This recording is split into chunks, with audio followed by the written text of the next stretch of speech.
Well, hello everybody. Jeff Cowan here from Jeff Cowan's Pro Talk, the guy who has trained more successful service advisors than anybody else on the planet. It's a fact, look it up. Well, I'm back right now with a new edition of my podcast entitled Write Service, Write Your Own Paycheck, the path to making over $100,000 a year when writing service in the automotive industry. And at this very recording, just over 20% of you are doing just that. You're making over 100 grand a year, but that means again that nearly 80% of you are not. Come on, let's make this happen.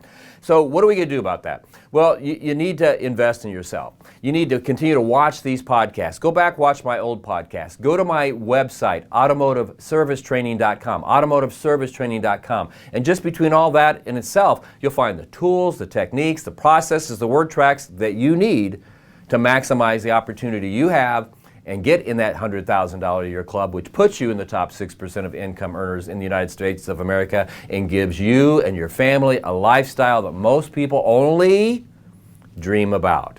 All right, so I got a good, great, I think it's going to be a great podcast today. It's going to be based off of one question.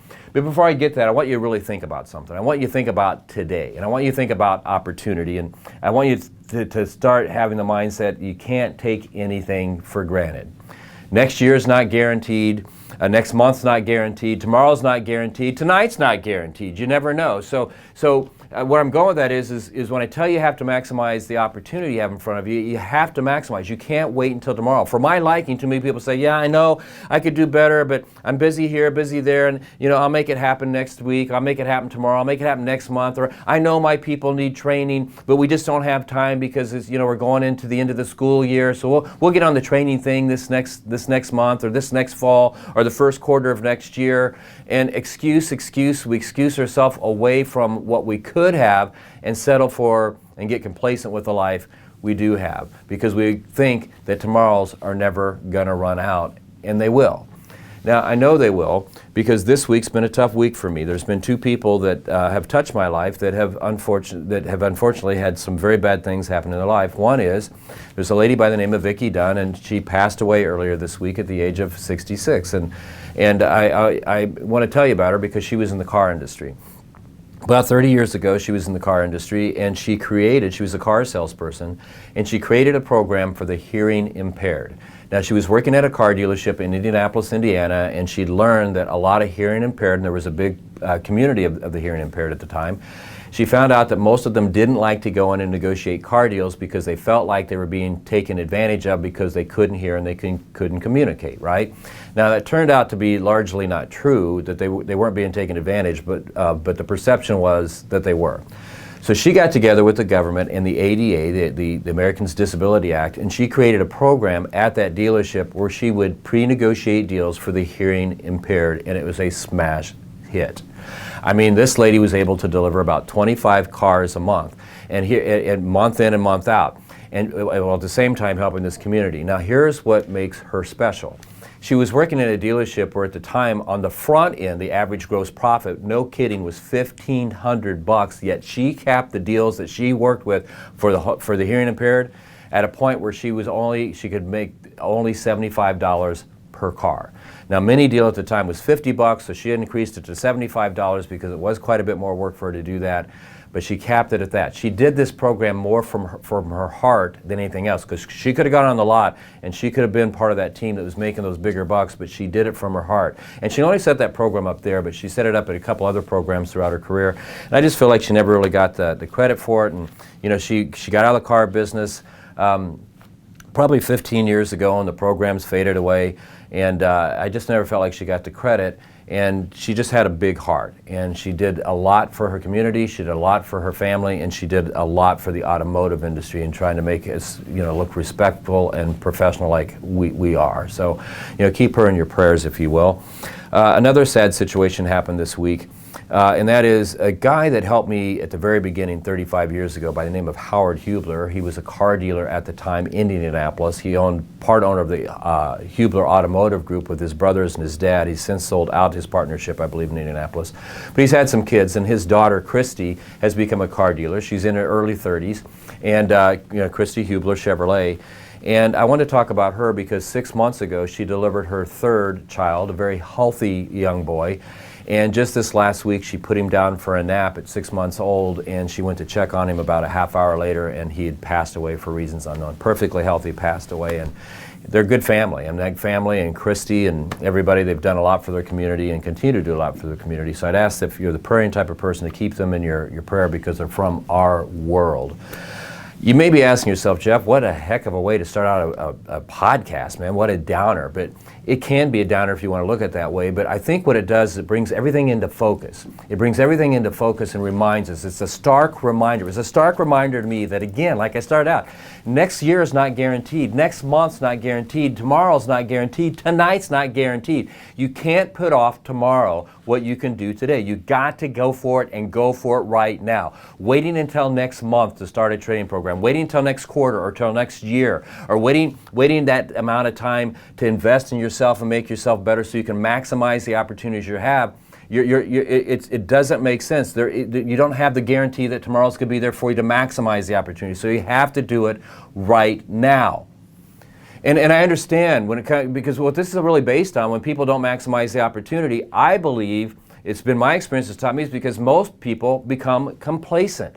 And you see it a lot in the service advisor role. I mean, you'll see somebody at a dealership, they'll hire somebody out of an industry where that person was making maybe $45,000, $50,000 a year, and then you put them in the advisor's chair, and now they're making $75,000 a year. They increase their income by 50%. And when you increase somebody's income by 50%, what I see happening is that person has just realized, been put in a position where they've just realized all of their goals. The house that they wanted to live in, the nicer one, they now have got it because they're making 50% more. The car they always wanted to drive, they now got it. Their family's happier. Their family's better taken care of and has a better lifestyle, and we become complacent. And they'll even become complacent when they see people standing beside them making $80,000, $90,000, $100,000, $125,000 a year. And when you approach them, they say, well, I've got everything that I need. I don't need any more. Or, I'm going to work on that, but I'm going to just, I need to do this or that first. You can't think that way. You've got to go for it if you're standing there. And that's what I want you to think about when you're listening to this message and the other ones that I've done in the past, the ones that I do in the future. You got to make it happen right now. You got to maximize the opportunity right now. Even if you feel like you don't need the money, then reestablish your goals. Get excited about something. For example, if you don't listen to anything else I tell you, please listen to this. Travel. If you do nothing else with the extra money that you could be and should be making, travel. And and when I say travel, don't worry about all these exotic places. You should go see them. I mean, we hear people all the time that they go to Asia and they go to Europe and they go to all these different countries around the world. And I've done that, and that's cool. And I think you should do it. And if you maximize the opportunity, you can do it. But if you listen to nothing else I tell you, at least go see America.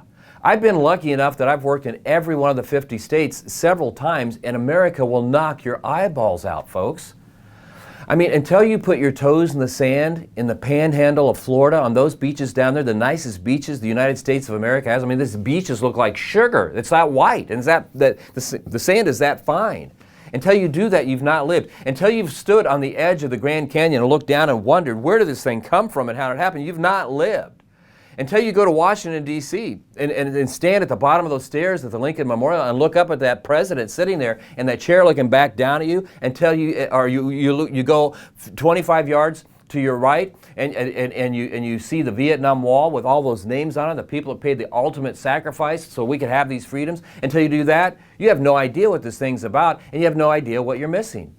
So travel is just one way to do it, and the way you're going to make these things happen is you got to get out of your complacency, you got to believe in yourself, and you have to maximize the opportunity. You advisors are sitting at a chair that will produce $100,000 a year. And managers, you're not off the hook. You can't keep putting things off that that need to be done so your people can maximize the opportunity, which allows you to maximize the opportunity. And business owners and general managers, I'm not going to let you off the hook.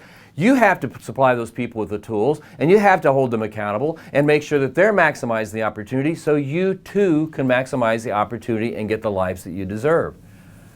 Because next year, next month, tomorrow, not even tonight, is guaranteed. Maximize the opportunity right now and live the life that you deserve. You that are watching this from the United States, because we've got some friends in Canada that watch it, in Australia, I think you could say this about all three countries. if you live in one of those three countries, and especially the United States of America, you've won the lottery. What do you want? You can make it happen.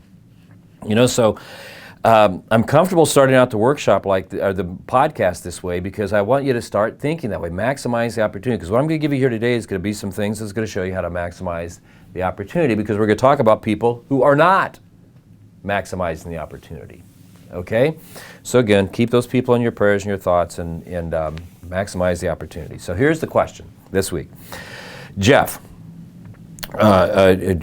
Jeff, and a gentleman by the way named Brad has written in from the great state of Arkansas. I don't get many emails these days from Arkansas like I used to. There was a time I used to get a lot, but Brad's from Arkansas, and here's what he says. Hey, my shop, he's a manager, Brad is, my shop is underperforming. I'm in a group that has 22 locations, and my store is always in the bottom 25%, and sometimes at the very bottom. Can you help me, get out of this mess I'm in? So again, my shop is underperforming. He's in a group, Brad is, of 22 locations. His stores is always in the bottom 25% and sometimes the very bottom, and he wants to know, can I help him get off the bottom? And so, yeah, I can. Now, if you're at the bottom or your store is underperforming, because that's really what he's saying, here's my store is underperforming, there's typically 4 reasons that would cause that to happen. So here's what they are real quick. Number 1, you.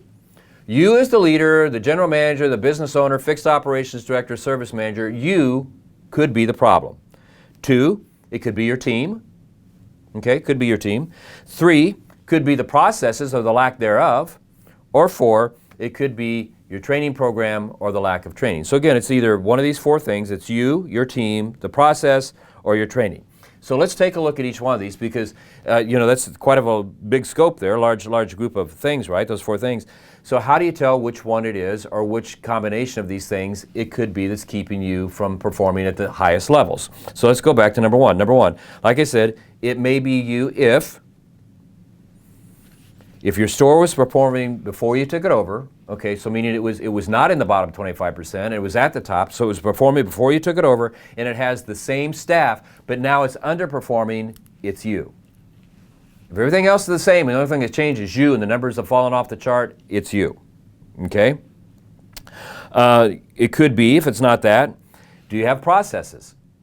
I mean, have you created a process for your people to follow that guarantees their success?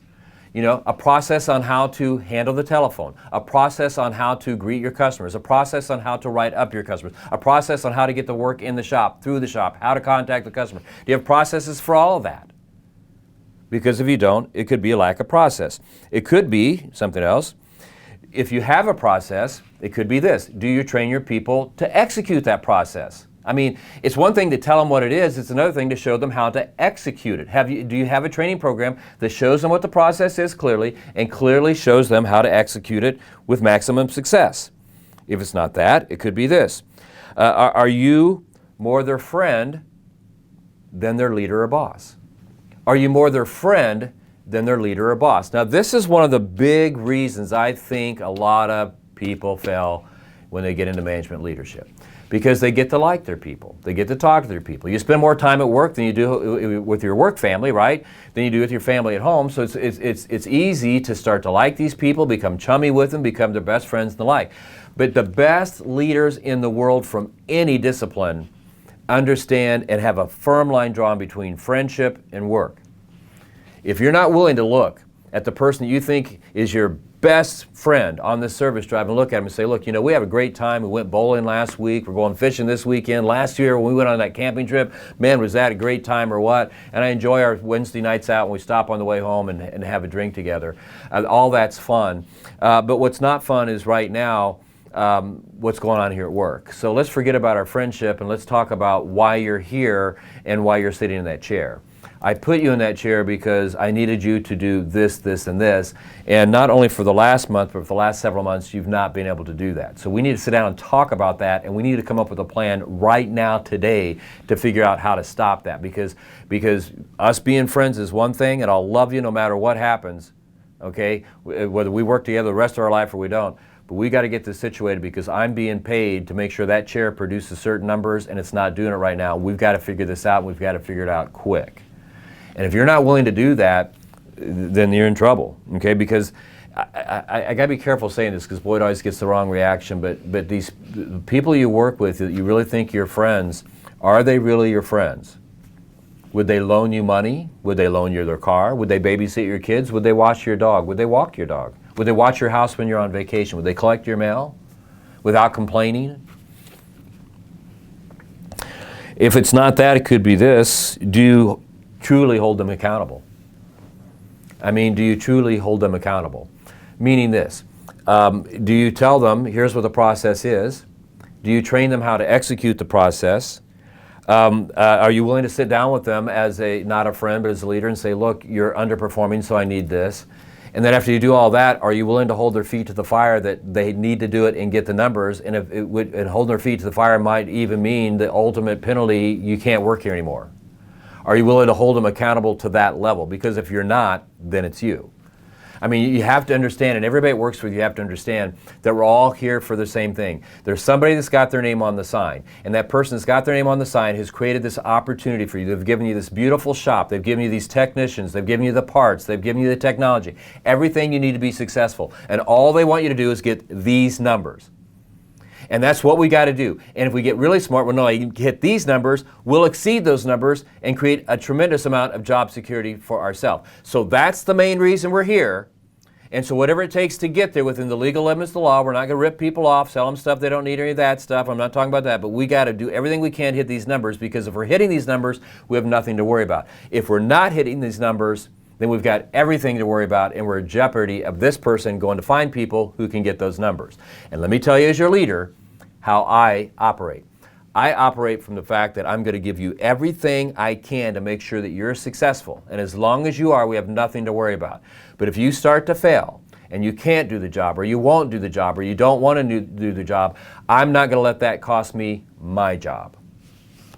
I mean, as brutal as that sounds, this is work. This is your livelihood. This is what you and your family depend on, and you can't let anybody else screw it up. So if one of those things are happening, you know, again, if it was performing with the same staff and now it's not, it's you. If you don't have a process, it's you. If you don't train your people to execute that process, assuming you have one, it's you. If you're not willing to be their boss and not just their friend, it's you. If you're not willing to truly hold them accountable, it's you. But let's assume for a second that you're doing all those things. So if it's not you, maybe it's your team. Now here's how you can tell if it's your team. Are they all new? Okay, because we see that a lot of times. New manager comes in and we bring some new people in, or there's been a changeover or whatever. Or you've been there for a while, but for whatever reason you had a lot of people retire and you've got a new staff and the like, or maybe you just grew your staff. Are they trained? You know, we expect our people to be successful, and we hire them and we go through the process to bring them in, but we never train them and show them how to be successful. One of my favorite quotes is, that I've said this for years, is, I've never met a service advisor that didn't want to be successful. I've never met a manager that didn't be successful, but I've met thousands and thousands and thousands that didn't know how. So if you have a new staff or new people, have they been trained? Because if not, could be your team. If it's not that, are they complacent? Now, I kind of alluded to this earlier, but it's a big point. Are they complacent? You brought them in, they were making 50, now they're making 75. They've got everything they think they want out of life, but you know and they're writing 1.8, and they've got 86% effective labor rate, and they got decent survey scores, but they're getting everything they want. But are you getting everything that not only you want, but that you know you could get without ripping people off? Because if not, you have to lead them. You have to lead them out of that complacency. Look, I think it's great you got that house, you know, but I've heard you talking about getting a boat. So let's sit down and talk about what you'd have to do to get that boat. I've heard you talking about how you and your wife wanted to go on that dream cruise. Let's sit down and talk about what it costs and what you'd have to do to get that money to go on that cruise. I've heard you talk about whatever. You have to lead them out of that complacency, even to the point where you might even have to tell them, it sounds like to me that you don't want anything else out of life. You got everything, and that's good and well. But I'm not getting everything that I need, and even more importantly, the guy with his name or the lady with the name on the sign, they're not getting what they deserve from that chair. So even if you don't need the money, we need you to make the money, and then you can donate it, you can give it away, you can put it in the bank or do whatever, but we need you to get out of this complacency because it's not good enough anymore. Are they complacent? If it's not that, do they do what you ask them to do? Now, a lot of times I'm surprised how many managers are buffaloed by this. You'll go into a place, oh, our people are great. Do they do what you ask them to do? Oh, yeah, they like what I do. And they'll do what you ask them to do while you're standing there, but then they stop. And the easiest way to tell if they stop doing what you're asking them to do is watch the results. If the results don't change, then they didn't change and they're not doing what you asked them to do. If they're not, that's a big problem. And then the final thing could be, if it's them, is they're not following your process 100%. And I see this being one of the big things because I can't tell you the countless workshops I've gone to over the years. And one of my favorite questions to ask when I get, for example, to the walk around is I'll ask everybody, show of hands, how many of you have a formal walk around program on your service drive? On average, 90% of the people raise their hand. And then I ask those people, those 90%, I say, keep your hands in the air because I want to ask you at what level you execute it. How many of you keep your hand in the air if you execute at least 25% of the time? Well, almost everybody leaves their hand in the air. How many of you execute at least 50% of the time? Half the people drop their hands. And then I say, how many of you execute it 60% of the time? Half of those people that are left will drop their hands. I typically make it to about 65 to 70% before everybody drops their hands. Most people don't execute the process 100% of the time. It's not an option. That's what you got to tell them. You don't get to pick and choose when you use our processes. You don't get to pick and choose how we handle our customers. I hired you to get these numbers. Before you got here, we created a process that will get those numbers. Matter of fact, that guy and that girl's getting those numbers. You know why? Because they're following the process. So I need you to follow the process because if once you follow the process, you'll get those numbers. Once you follow the process, if you don't get those numbers, it's because you don't understand something, and I will identify that. I will train you so you fully understand it and you can execute 100% and get those numbers. But if you're not going to execute the process 100% of the time, you can't sit in the chair. So if it's one of those four things, okay, they're new but they've not been trained, they're complacent, or they don't do what you ask, or they don't work your process 100% of the time, then it's them. Okay? Now, before we move on to the third item, your process, to trying to decide if maybe it's your process the problem, I want to talk to you about a little bit, a couple things going on here at Pro Talk. Like I've said in the past few podcasts, I just invested over $200,000 updating my online training program, and the only reason I did that, only company to do that, by the way, let me say it again, only company to do what I'm talking about right here, update my training program since COVID. Now, why is that important to you? Because COVID changed your customer, changed the way they look at things, how they buy things, what motivates them, and on and on and on and on. It's the easiest customer we've ever seen. So I invested that money to make sure that you have content that works for today's customer. Okay, so $200,000, everybody that's on this, I mean, we're getting more and more people sign up every single day. As a matter of fact, I've never seen as many sign up as I'm seeing right now. My poor virtual training manager, Jennifer, she's going crazy because she was used to maybe handling, 7 or 8 customer issues a day, positive issues, like where do you find this and how we get signed up. She's handling in excess of 10 or 15 new customers a day, getting them set up on this thing, and people are loving it, and the results they're getting are loving it because it's the only content out there that's been redesigned recently that handles this new customer. So we got that going on. You got to check that out. And we've got it on all types of levels. We've got workshops where I'll come. If you put 20 people in a room, I'll show up, 20 or more. I just did a series of workshops a couple weeks ago where I ran 150 people over 2 days through my workshops. I can show up and do the same thing for you and your team.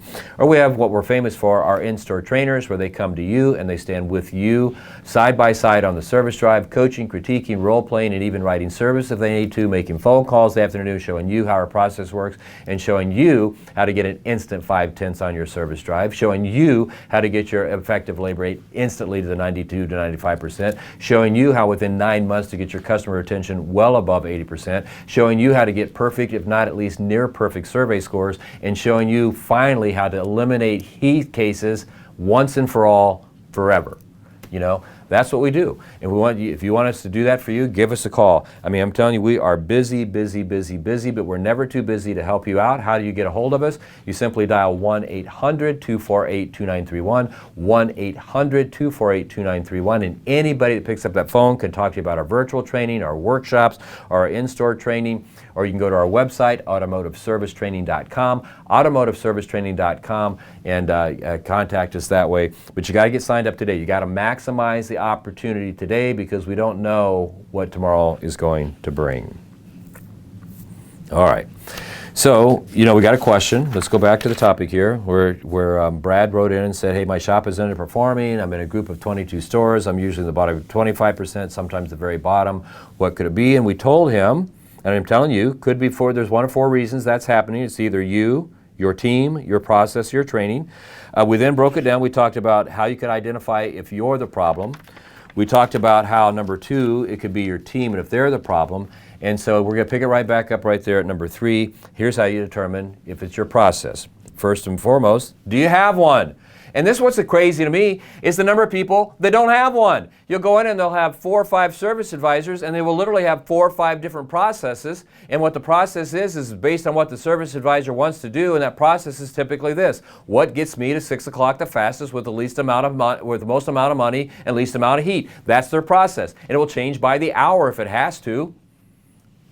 When you have 4 or 5 different processes on your service drive, you're setting yourself up for ultimate failure. There's no way you're maximizing the opportunity. So do you even have one? Because if not, that could be the problem. Probably is. If it's not that, can you do it? And do you do it? So let's assume you have a process. You as the leader, can you do it? Can you do it as good or better than your best service advisor? And do you do it? Now, here's what I mean. Your service advisor is going to know how committed you are, and nothing will show them the level of commitment more than if you go out there and you listen to them, and you're able to, after they help up a customer, say, when you got to this point, you didn't say this word track. And just so you don't know, here's what the word track is. And you say it word for word, you know what that tells them? I can't buffalo this guy. I can't buffalo this girl. They know it. And even what beats that is this. You get busy and you go out and they see you write up a customer using the process that you've established, step by step, word for word. Because if you can't do that, you're not serious about maximizing your opportunity. You're their leader. So if you can't do it and you don't do it, then it could be your process. This one's important. When was your process last evaluated? When's the last time you took a look at the process? And to put it in the simplest terms, let me just tell you this. If you're writing up your customers and you're handling your customers and your process is the same as it was prior to March 20th, 2020, that's when everything shut down because of COVID. If you're handling your customers and running your department the same way you were before COVID, there's no way you're maximizing the opportunity because the industry has changed dramatically. I've told you dozens of times, this is the easiest customer I've ever seen. And what they were responding to before COVID and the way they're responding now is two different things. You can't even get cars to sell. And take a look at this. Because of the supply chain and the chips and all that stuff, a car dealership that was selling 100 units a month is now routinely only selling 40 to 45. Now, they're making more money off those cars, and dealerships are making more money off of selling cars. But if you're only selling 45 to 50 cars when you're doing 100, that means there's 50 service customers that are not coming to your service drive because you didn't sell them. That's warranty business that's not coming in. And so if you're using the same process, just those two things alone, there's no way you're successful. So when's the last time you evaluated it? And when's the last time that you updated it? Because if you've not done that recently, like in the last 2 years, that could be the problem. Or, finally, if it's not any of that stuff, do your people support it? Are they sold on your process? Do they believe that it works? Do they do it 100% of the time? Because if they're not doing it 100% of the time, they're not sold on it. If they're not doing it 100% of the time, it's because they believe you don't know and you don't care. So if they're not, so it could be your process again if you don't have one. If you can't do it or don't do it. It could be your process if it's not been updated for a number of years, or it could be your process if your people simply don't support it because they don't understand it. Or for whatever reason. And finally, number 4, training. If it's not the first 3 things, you, your team, or your process, then it's probably your training. Now, this is a big one here because you've heard me say dozens of times, and you've seen this happen. Doesn't it just drive you nuts? It drives me nuts. You'll see car dealerships spend thousands and thousands and thousands and thousands and thousands and thousands and thousands and thousands and thousands and thousands and thousands and thousands of dollars on training car salespeople in the F&I department. Yet the people, service advisors, who will help more customers in a single day, 15, that's a single day, will help more people in a single day than car salespeople in F&I will in a week, have more impact on your survey scores, your profitability, and everything else that goes with it, customer retention, everything. they get almost none. And most of the places we go to that do have training, they're getting it, you know, from the factory who has the worst training in the world, or they're getting it supplied free from some vendor who doesn't even care. I mean, get this, there's F&I companies out there supplying free service advisor training to dealerships. Really? When did they write service? Really? What were their numbers? Really? I mean, come on. You know, the good things and things that pay off aren't free. Okay? So it could be your training. So first of all, let's go down the list. Do you have training? Do you? Okay? And training, by the way, isn't this. Follow him the first 2 days because he's been doing this for 5 years and he's the best at that. And then he'll be done with you probably on Tuesday, maybe halfway Wednesday. And once you get done with that, then I want you to follow her because she's been doing this for 5 years and she'll get you trained. That's not a training program. It's an onboarding program, but it's not a training program. Come on. Or if you have one, who teaches it? And when they teach it, is it where they're setting aside a couple of days, a couple of weeks where they're just doing that, or is it you doing it in between customers and heat cases and everything else you got going on? Okay, so who teaches it? And the person teaching it, have they ever done the job as a service advisor? And when they did the job, how good were they at it? If it's not that, when was the last time your training program was evaluated? Are you still doing training for a customer that quit coming in 2 years ago? Because your training has not been updated to handle this new customer since COVID hit. You're not maximizing your opportunity because if it's not been updated, you're not giving techniques and stuff, processes to your people that's going to help them maximize the opportunity. So when was the last time it was evaluated? Does your staff get excited about training? Now, I always get a big chuckle when I talk about this at conventions, because I talk about this topic a lot at conventions. Anybody chuckling, who gets excited about training? People that want to be successful, they really do. People want to be successful. They get excited about training. You know, I mean, I know where you're coming from. You know, I first started out in sales, they'd say, "Training, I don't want to go to training. Training sucks. Why are you punishing me and stuff?" And then I started going and I started role playing and I started seeing how much it improved my sales because I was allowed to figure out what I should be doing with customers. I role played it so I could get all the mistakes out of the way. So when I was with the customer, I didn't make mistakes. And man, I saw the instant increase in my career. Not only the income, but customer satisfaction and everything else, and I was sold on training. You know, it's the same thing at Pro Talk. I'll brag about this. This is one of the things I love about Pro Talk and my staff. I got the best staff I've ever had in 35 years. I will go on a trip and I'll come back, and it's not uncommon for 2 or 3 of my salespeople to come to me the first day I'm on back off the road and say, "Will you mind role playing this with me because I've been making some presentations and it doesn't seem to be as effective as I used to. Can you mind role playing with me? Or I'm getting ready to make a big presentation. Would you show me how you would say that again? Or will you listen to me and make sure I'm right?" I mean, they come to me. Why? Because they see the value. They see the value in making the mistake now when there's nothing at stake rather than on the telephone or in front of a customer when everything's at stake. They literally get excited about training. And you know what? I've been around thousands and thousands of high earners and great salespeople, the best of the best of the best, and they all have some level of commitment that they give to training. And I mean, I'm a trainer. I'm an author. I'm supposed to know everything, right? But I still spend thousands of dollars every year on me and trying to become better at what I do. Right now I'm reading a 10-volume self-improvement thing. It's a 5,000-page thing, you know, and I'm loving it. All right, so they get excited about training because if they don't, there's something going on there. And let me just tell you something else about training.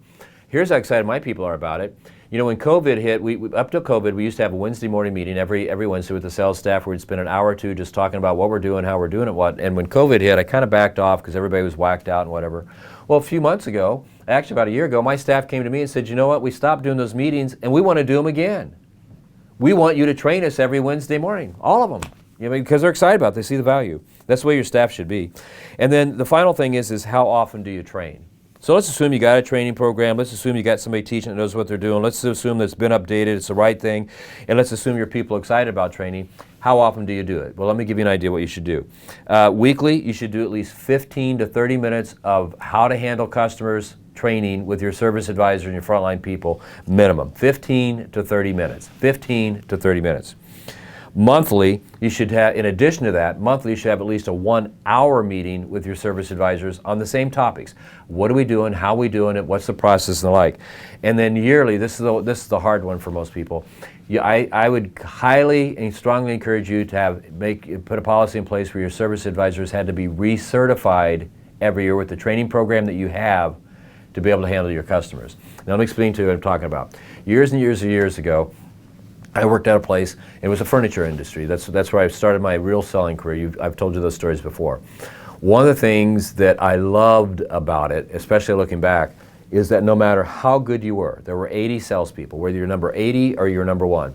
Every year, July, that's when it's slow in the furniture business, best time to get deals in furniture, by the way, but July, when it was typically slow, they'd run us back through a 1-week training program that started, it was 5 days, 7 in the morning till 7 at night, 5 days in a row.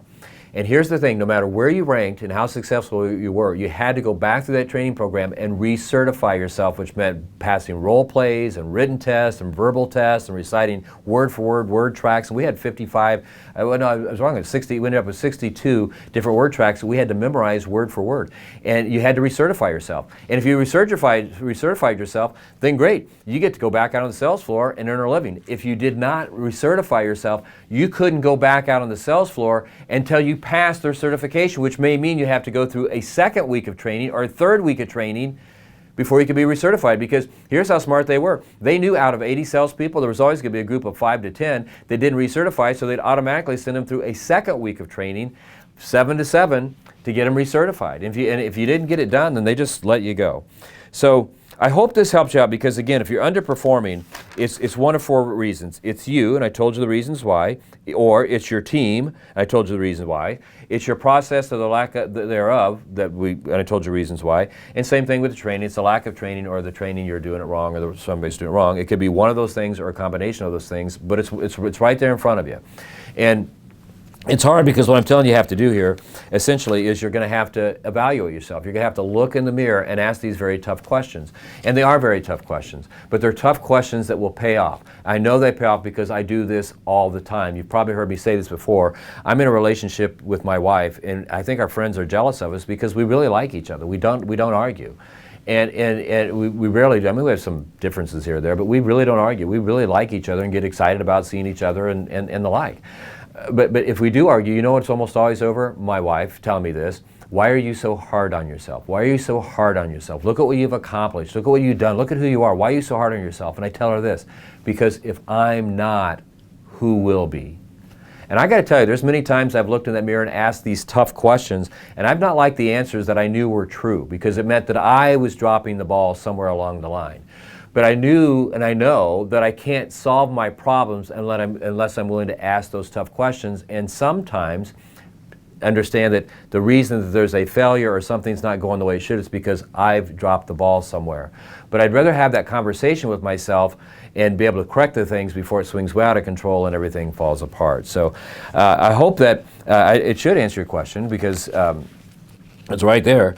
So if you're underperforming as an individual, you're underperforming as a leader, as a manager, whether you're in a group of stores or you're alone, you know whether or not you're underperforming, because if you want to know what the metrics are, I tell them to you all the time. I mean, let's just go over them real quick. Your advisors, your store should be at 2.5 hours per repair order, including oil changes. You should be at 92 to 95% effective labor rate. You should be over 80 to 85% customer retention. You should have perfect or near perfect survey scores, and you should have no heat from your customers. If you're meeting that, then you're probably doing okay. If you're not hitting those numbers, somewhere with what we just talked about is keeping that from happening. You'll have to figure out what it is. Now, like I always say, you can call in 1-800-248-2931. Anybody picks up that phone could help you out with what we talked about today. If you want to talk to me personally about it, I am going to be on the road quite a bit here coming up, but I'll take your call, and if I don't, I'll call you back in 24 hours. Call me up, 317-506-1003, 317-506-1003, and I'll talk you through this, and I'll help you find out what's causing your problems and keeping you from being a top performer. I'd love to do it. I won't charge you a dime for it. Or email me at jeff@jcowans.com, jeff@jcowans.com, and I'll talk to you all day long. So there you go. I hope you've enjoyed today's podcast. I'm coming back next week with another one that's going to be great. I'm so excited about doing that one. I know you're going to love it. I want you to come back and listen to that. Listen to this one over and over and over if you have to, because there's some good stuff here as well. But between now, because I'm rattling on, between now and next week, here's what your assignment is. I want you to go out and make it the best week that you can. I want you to make every minute. I want you to maximize every minute of every hour of every day of every week of every month. I want you to maximize the opportunity, because you got a great opportunity. You're living in a great country. You got a great world. You just have to make it happen for yourself. You go out and do that next week, because I can guarantee you this, between now and the next time I do this podcast, that is exactly what I'm going to do. So Jeff Cowan here from Jeff Cowan's Pro Talk, the person that's trained more successful service advisors than anybody else on the planet. I'm signing off. God bless you all. I'll talk to you soon. Take care and say a prayer for the Hubler family and the Dunn family. I'd appreciate it.